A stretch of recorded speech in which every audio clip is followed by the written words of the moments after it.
پاکستانی قوم اس سال بھی 14 اگست بھرپور انداز میں منانے جا رہی ہے، مگر ایک مخصوص طبقہ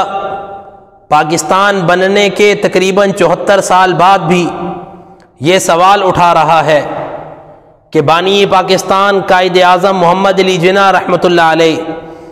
اور بر صغیر کے مسلمان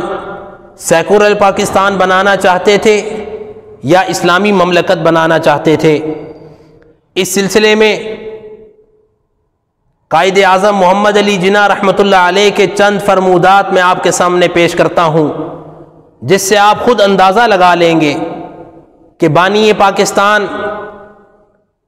قائد اعظم محمد علی جناح رحمۃ اللہ علیہ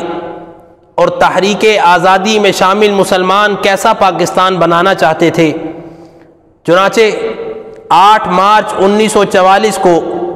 مسلم یونیورسٹی علی گڑھ میں قائد اعظم محمد علی جناح رحمۃ اللہ علیہ نے خطاب میں فرمایا کہ پاکستان اسی دن وجود میں آ گیا تھا جب ہندوستان میں پہلا ہندو مسلمان ہوا تھا۔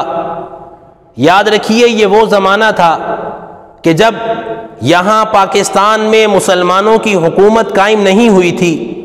اس سے ایک بات تو واضح ہو گئی کہ پاکستان کی قومیت کی بنیاد وہ کلمہ توحید ہے۔ قومیت کی بنیاد نہ وطن ہے اور نہ ہی قومیت کی بنیاد وہ نسل ہے۔ اس لیے جس دن ہندوستان میں پہلا ہندو مسلمان ہوا تھا تو وہ پہلے قوم کا فرد نہیں رہا، بلکہ وہ جداگانہ قوم کا فرد بن گیا۔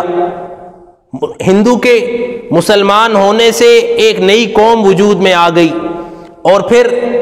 14 فروری 1947 کو شاہ دربار سبی بلوچستان میں قائد اعظم محمد علی جناح رحمۃ اللہ علیہ نے خطاب میں فرمایا تھا کہ میرا ایمان ہے کہ ہماری نجات اس اسوہ حسنہ پر چلنے میں ہے کہ جسے قانون عطا کرنے والے پیغمبر اسلام صلی اللہ علیہ وسلم نے ہمارے لیے بنایا ہے۔ اس لیے ہمیں اپنی جمہوریت کی بنیادیں صحیح معنوں میں اسلامی اصولوں اور تصورات پر رکھنی چاہیے، مگر افسوس سے کہنا پڑتا ہے کہ قائد کے چلے جانے کے بعد آنے والے لوگوں نے قائد کے ویژن کو نظر انداز کر دیا۔ ایک طبقے نے آ کر یہ خیال ظاہر کیا کہ روٹی، کپڑا اور مکان اس قوم کو چاہیے۔ کسی نے آ کر یہ خیال ظاہر کیا کہ اس قوم کو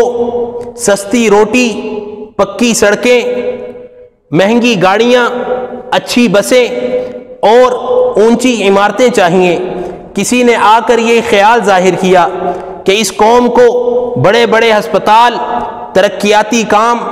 اور حقیقی جمہوریت چاہیے۔ کسی نے آ کر یہ خیال ظاہر کیا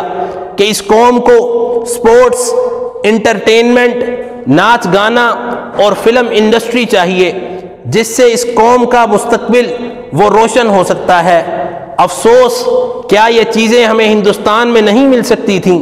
مل سکتی تھیں، بلکہ آج تو پورے ہندوستان کی حکومت کا انحصار انہی چیزوں پر ہے۔ سوال یہ پیدا ہوتا ہے کہ پاکستان بنانے کا مقصد کیا تھا؟ آئیے بانیان پاکستان سے پاکستان بنانے کے مقاصد پوچھتے ہیں۔ چنانچہ 13 جنوری 1948 کو اسلامیہ کالج پشاور میں قائد اعظم محمد علی جناح رحمۃ اللہ علیہ نے خطاب میں فرمایا تھا، ہم نے پاکستان کا مطالبہ صرف ایک زمین کا ٹکڑا حاصل کرنے کے لیے نہیں کیا تھا، بلکہ ہم یہ چاہتے ہیں کہ ہمیں ایسی جائے پناہ ملے کہ جہاں ہم اسلامی اصولوں کے مطابق زندگی بسر کر سکیں۔ مگر افسوس کہ اس قوم کو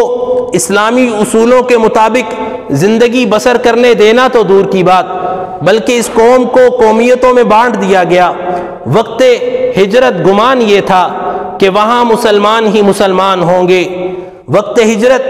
گمان یہ تھا کہ وہاں مسلمان ہی مسلمان ہوں گے۔ کیا خبر تھی کہ یہاں پنجابی، سندھی، بلوچی، پٹھان ہوں گے۔ اس قوم کو جتنے بھی حکمران آئے، اس قوم کو قومی ترانے کے پیچھے لگا کر خود قومی خزانے کے پیچھے ہاتھ دھو کر پڑے رہے اور آج تک پڑے ہوئے ہیں۔ سوال یہ بنتا ہے کہ ان تحریک آزادی کے شہداء کے خون کا کیا بنے گا؟ ان ماؤں بہنوں بیٹیوں کی جو عصمتیں لوٹیں اور آبروؤں کو چاک کیا گیا، جن کی وجہ سے پاکستان وجود میں آیا، ان 10 لاکھ شہداء کے خون کا کون جواب دے گا؟ ہمیں اور حکمرانوں کو اس بات کا احساس کرنا ہوگا کہ اگر ہم آج بھی قائد کے ویژن کو نہیں اپنائیں گے تو آنے والی نسلیں وہ نہ ہمیں معاف کریں گی، نہ ہی حکمرانوں تمہیں کوئی معاف کرے گا۔ بلکہ سوال یہاں ایک اور یہ پیدا ہوتا ہے کہ ہم سب کو اپنے گریبانوں میں جھانکنا ہوگا اور ٹٹولنا ہوگا کہ کہیں ہم تحریک آزادی کے شہداء کے خون کے ساتھ غداری تو نہیں کر رہے، کہیں ہم ان ماؤں بہنوں بیٹیوں کے ساتھ جنہوں نے اپنی عزتیں اور عصمتیں لوٹا کر اور اپنی آبروؤں کو چاک کر کے اسلام کے اس مملکت خدا داد کو وجود بخشنے میں اپنا حصہ ڈالا تھا، کہیں ہم ان کے ساتھ غداری تو نہیں کر رہے۔ ہمیں ان باتوں کا سوال اپنے اندر ڈھونڈنا ہوگا۔ اگر ہمیں ان باتوں کا سوال مثبت طریقے سے مل جائے تو ہم یہ سمجھنے میں کامیاب ہو جائیں گے کہ ہاں، ہم نے جتنے بھی کوتاہیاں کی ہیں ان کا ازالہ ممکن ہے۔ لیکن اگر ہم اسی طرح خواب غفلت میں پڑے رہے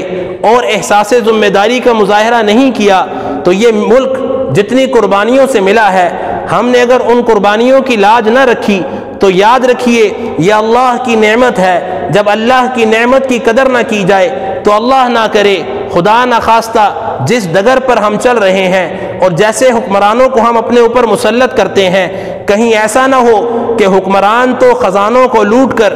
آگے پیچھے چلے جائیں اور عوام کو قومی ترانے کے پیچھے لگائے رکھیں اور عوام اس وقت ہوش میں آئے جب پانی سر سے گزر جائے۔ اللہ رب العزت ہم سب کو احساس ذمہ داری اور ایمانی بیداری کی توفیق عطا فرمائے اور اس وطن عزیز پاکستان کو تا قیامت